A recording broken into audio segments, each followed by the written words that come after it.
그 잭슨홀 미팅은 아시다시피 그 미국의 와이오밍주에 있는 잭슨 홀이라는 그런 뭐랄까요? 컨벤션 센터에서 매년 열리는 행사예요. 매년. 과거에는 이제 그 통화 정책에 관련돼 가지고 뭐 예를 들면 뭐 미국의 파월 의장, 그다음에 그 저기 22가 요즘 의장이 누구죠? 이름도 잊어버렸네. 22 의장. 네, 이게 그렇게 이제 그 양대 크게 보면 이제 미국과 유럽의 그 통화 정책의 수장들이 나와가지고 이제 뭐 전반적인 얘기를 하죠. 원래는 뭐 그렇게 영향력이 크진 않았어요. 작년 같은 경우는 그 뭐 아시다시피 이제 긴축을 뭐 빠르게 시작할 때였기 때문에 뭐 작년 영향력이 컸지만 올해는 이미 뭐 그 뭐 이미 금리도 올라올 만큼 올라와 있고 해서 큰 영향력은 저는 없다고 보고요.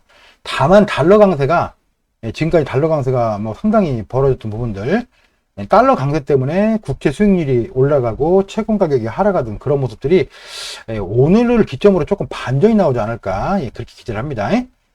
다만 이제 어쨌든 뭐 여전히 그동안 파월 의장이 그 FOMC 회의에서 피력했던 내용들이 아마 거의 되풀이될 거라고 봐져요. 그동안 했던 얘기 올해 안에 금리 인하 없다. 그 다음에 인플레를 극복하려고 계속 노력하고 연방준비위원회는 2.0%의 물가 상승률을 여전히 추구하고 있다. 뭐 이런 것들. 그 다음에 뭐 오늘 뭐 한경에 나온 그 내용도 보면 얼마 전에 그 중립금리에 대한 얘기가 나왔어요. 중립금리. 이게 중립금리는 그 쉽게 말해서 아주 최적의 그 가운데 금리. 물가 상승도 적절하게 되면서 경제 성장률을 해치지 않는 그런 금리 상태를 중립금리라고 하는데, 그 중립금리가 현재 연준이 2.5%입니다. 2.5%. 현재 2.5%인데 이거를 뭐 올릴 거냐, 중립금리 수준을 뭐 0.5로 올려서 3.0을 할 거냐. 왜냐하면 2.5라는 거는 2.0을 인플레이션으로 본다면 사실상 실질금리를 0.5를 유지하게 되는 거잖아요. 근데 이제 만약에 3.0으로 이렇게 뭐 올린다 그러면 뭐 2.0을 인플레이션으로 보고 뭐 1%의 저기 실질금리 수준을 유지한다 뭐 이런 얘기란 말이에요. 어제 한국은행 그 이창용 총재가 금리를 동결하면서 그런 얘기를 했죠. 금리가 이게 쉽게 말해서 금리가 인하되려면 시간이 꽤 걸린다. 그러니까 부동산 투자는 조심해라. 어제 그 얘기 했었죠. 그러니까 금리가 어쨌든 미국이 내려야 되고, 미국이 내리더라도 우리나라는 현재 미국과 우리나라의 금리 격차가, 미국이 상단이 5.5인데 우리나라는 상단이 3.5잖아요. 그러니까 이미 2.0%의 차이가 있어요. 그러니까 2.0%가 미국이 빠져야 한우는 그때부터 대응을 아마 할 거다 이렇게 봅니다. 그러니까 우리나라 금리는 생각보다 좀, 왜냐면 안 올렸기 때문에, 못 올렸죠. 안 올린 게 아니라. 왜냐면 여기서 뭐 금리까지 더 5%대 올려버리면 소비자들이 실제 사용하는 주택담보대출 이런 게 8%대 이렇게 가버린단 말이에요. 8%, 9%대. 그렇기 때문에 이제 잘못하면 그거로 인해서 가계부채 대란이 올 수가 있기 때문에 우리나라는 금리를 올릴 수가 없어요, 현재. 이제 그런 상태입니다. 그래서 어쨌든 오늘 잭슨홀 미팅에서 뭐 파월 의장의 뭐 한 10분, 15분 뭐 남짓한 발언이 예상이 되는데, 뭐 별건 원래는 별건 아닙니다. 사실은 뭐 이게 다 일희일비 하는 건데. 자, 이제 그 중요한 건, 그래서 이제 미국이 이제 그 미국 증권 시장이 조정이 어디까지, 제가 이제 예상했던 대로 거의 그 자리까지 왔어요, 여러분들. 글로벌스타가 지난번에 여기 886 찍을 때 16,000포인트에서 나스닥 지수가 조정을 시작한다 이렇게 말씀을 드렸었고요. 그리고 맨 바닥 있죠? 맨 바닥이 맨 바닥, 그러니까 여기 코로나 때 최바닥서 이번에 최꼭대기까지의 23.6% 레벨에 지금 와 있습니다, 이제. 그래서 아마도 미국 증시는 다음 주, 오늘 글쎄요, 오늘부터 반등을 막 하기보다는 다음 주하고 하여튼 9월 초에는 조정이 거의 마무리되고, 제 생각에는 여기 이 자리 한 14,500 이 정도 수준이면 거의 조정이 완료가 될 거라고 보입니다. 어서 오세요, 현 대표님. 네. 그래서 한 14,500 수준 정도까지 마지막 하락을 하고, 그 다음부터 다시 본격적인 상승을 해서 연말 연초까지. 저는 미국 그 나스닥 지수가 신고점을 낸다는 쪽에 베팅을 하고 있습니다. 이게 딱 이게 그 저기 코로나가 아니라 그 21년도 코로나 그 폭등 때의 고점. 그다음에 이번에 886까지 찍었었죠. 정확하게 88.6%까지. 파동의 구조도 이렇게 한 놈의 두 시기에 석삼의 너구리에 마지막 오빠가 한번 남지 않았냐. 더블 탑을 가든 뭐 고점을 살짝 벗기든, 네, 그래서 한 번에 더 상승이 남아 있지 않냐, 미국 증시가. 우리나라 코스피도 이제 이번 달 지나고 다음 달 분기물 롤오버 끝나면 아마도 상승 곡선으로 다시 간다, 이렇게 보고 있습니다.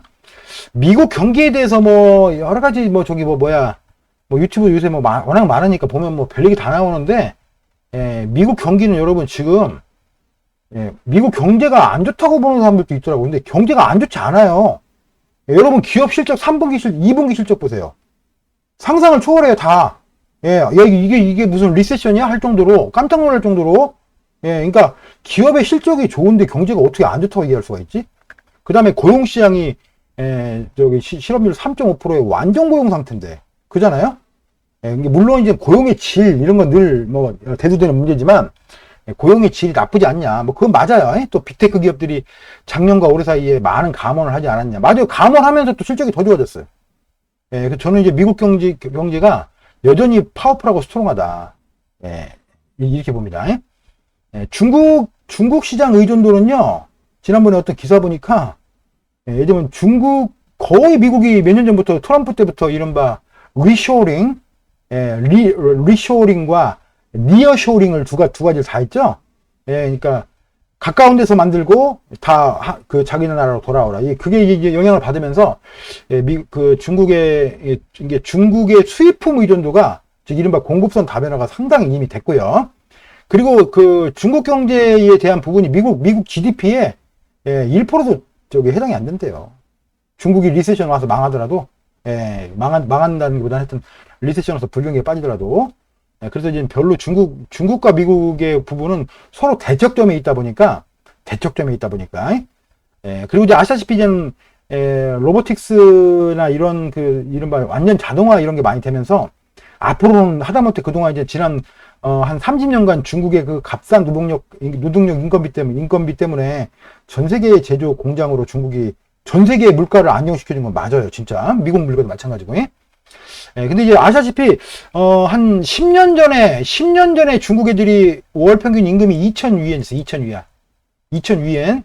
10년 전에. 그러니까 대도시에 있는 근로자들 평균 지금 여러분 5,000위안이래요. 5,000위안.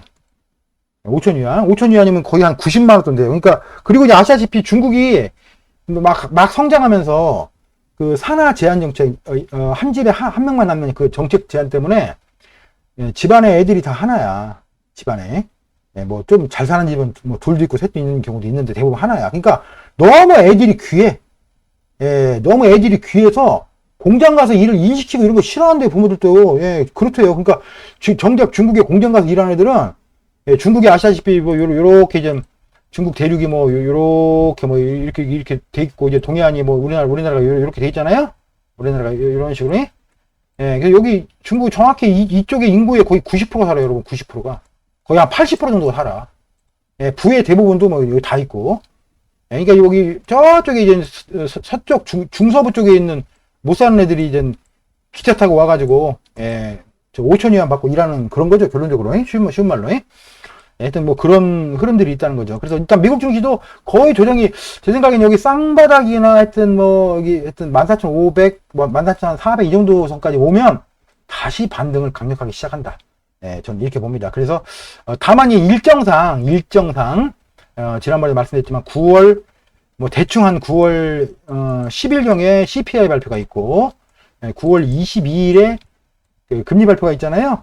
그 다음에 9월 둘째 주, 한 9월 15일까지, 한 7일에서 15일 정도까지가 미국의 쿼드러플 위칭데이 선물, 그러니까 여기 지수 선물, 분기물, 그러니까 쿼드러플이니까 주식 선물, 그 다음에 지수 선물, 주식 옵션, 그 다음에 주식 여기 하여튼 그 네 가지의 만기가 되기 때문에 이때 롤오버를 활발하게 할 거예요. 그래서 아마 제 생각에는 9월 초에서, 하여튼 9월 10일 전까지 저점과 바닥을 다 만들고, 분기물이 바뀌면서 겨울을 향해서 증시는 전 굉장히 좋다고 봅니다.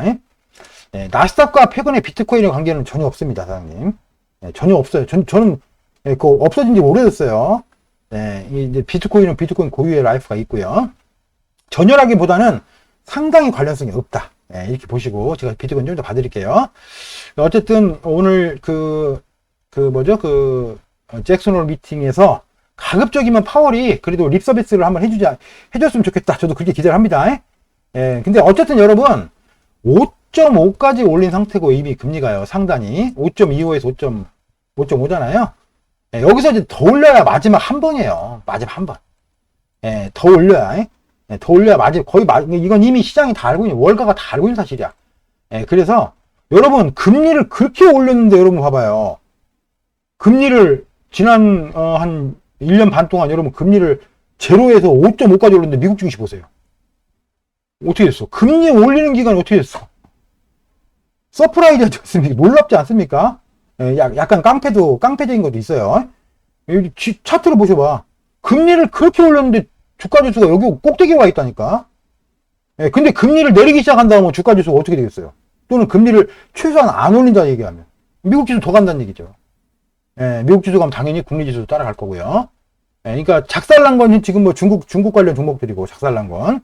예, 그러니까 차트상으로 제가 여러 번 비교해 드렸지만, 예, 그러니까 금리를 그렇게 지금 봐봐요. 작년 물가 상승이 막 시작된 게, 예, 하여튼 요 무렵이었죠. 이게 금리를 막 올리기 시작한다 할 때 이렇게 내려왔다가 금리를 그 속도로 올렸는데도 이미 꼭대기까지 다 와버린 거야. 예, 그러니까 그런데도 불구하고 미국 기업들 실적은 여전히 파워풀하게 나왔다. 지난 2분기 실적 발표 거의 S&P 500대 종목 중에 85% 이상의 어닝 서프라이즈를 다 만들었어요. 빅테크 기업 포함해서. 예, 그러니까 여전히 서프라이즈하다. 뭐 이런 부분들 이렇게 봅니다. 참고하시고요. 예, 9월 초순에서 9월 10일 사이에 예, 이제 열심히 주식들을 많이 사 모으시고 좋은 주식들 사 모으시고 이제 상승장이 다시 시작된다. 이 말씀을 오늘 핵심적인 의견으로 드립니다.